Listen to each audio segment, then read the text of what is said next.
Okay, hey, it's that crazy trailer guy here from Think Build Test. As I'm gearing up to do more projects, I need a forklift. Don't do that. I'm gonna make a forklift for my little tractor here. So this is a 1025R subcompact tractor.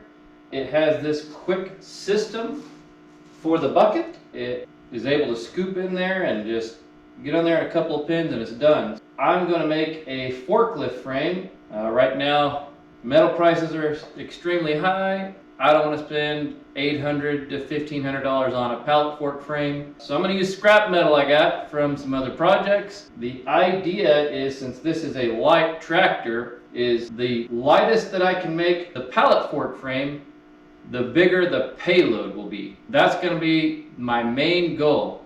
I'll show you how the regular bucket works, if you don't know already, and then I'll show you the kind of material that I'm going to use and what I've gotten going so far. The way that these John Deere quick attach implements work is the front end comes and scoops into this hook, and then you tilt the bucket back. This large pin comes through the mount frame, and then a smaller pin comes in here. So this is what we need to replicate. The hooking here and the pinning here. This bucket, it's probably on the way to 200 pounds. Even this thing, I lose a lot of payload because I have to lift this before I can lift the weight. We're gonna start with a base. I'm using some 3-inch square tubing. This is gonna be basically like my torque bar. We're gonna take and stabilize it, and then the forks will be mounted to it, and as it torques, this will be able to resist twisting really easily. This will be like, we're looking at like max of 1,300 pounds, whereas if you buy a pallet fork frame, they make them where they work for the bigger tractors also, so they're like 3,000 pound capacity, so they're way overbuilt. So I can save a lot of weight making this specific for this tractor. Remember how I showed you those larger pins? I've manufactured and cut off of this pin bar that I didn't even know that I had, but found it, don't know where it came from. I have beveled the top end and I drilled a hole. This is a 1/2 inch hole. These pins are about 1 1/16 diameter. I made them about 1.5 inches long, measuring off the bucket. It's a 1/2 inch hole. It needs to be aligned vertically. I just took and measured where it needed to go based on those holes over there. I have it tacked for a test fit. That'll be able to go in just like that and keep there.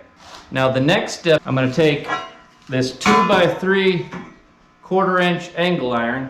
I'm going to have this centered over here. For our hooks is we're going to use this 1.25 inch pipe. It's about a schedule 40. I'm going to take a 2x2 angle iron and we're going to make a cup like this. I'm going to notch out about 1/4 of this and grind it till it just barely makes it where I can slip the joint over there so I can have as much of a hook action on this side that I can. We'll see how this turns out. I'm going to put some braces on the top and I'll show you what I did so I can get the maximum weld penetration without causing the weld to come out too far.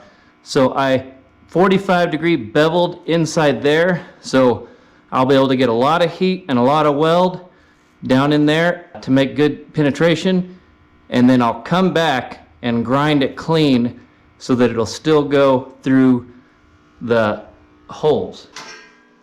Look at that. Look how light this is. I've pretty much got this thing roughed in and built. For my forks, I went ahead and just used a 2-inch pipe I had laying around. I used a 4-inch wide heavy grade C-channel for the length of the fork. And of course, this is just gonna go into a 2-inch receiver style hitch here. I'm gonna just capture it with a pin on the back. And then as you can see, I also added a hitch bar. I put my forks where they were a maximum of 30 inches on the outside. Measured some pallets around the house and they were like around 32 inches to the inside. Felt like that was going to be a good measurement. I took my 1.25 inch pipe and I welded it on the top and bottom side all the way across, ran a bead. Then I took a 2x2 angle iron. I believe it's a little heavier than the 16th gauge. And then I welded it here, and I welded it on the inside adjacent to the pipe all the way along that bead.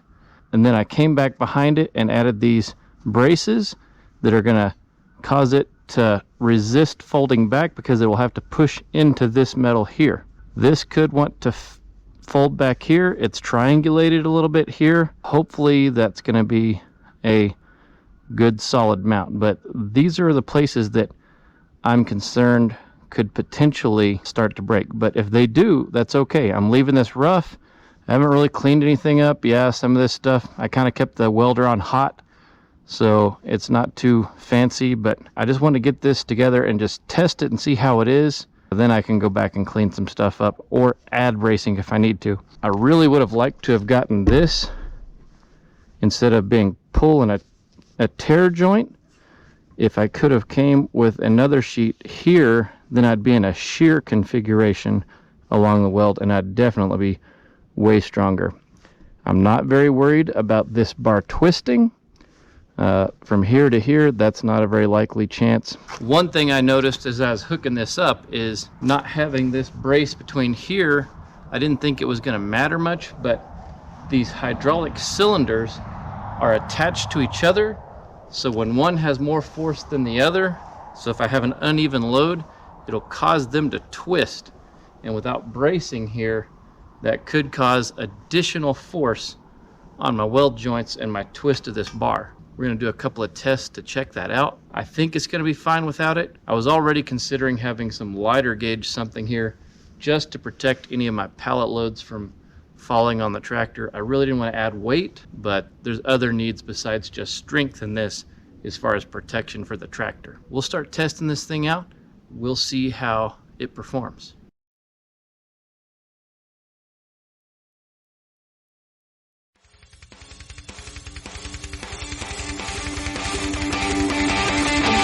Today is the day I'm making a change, building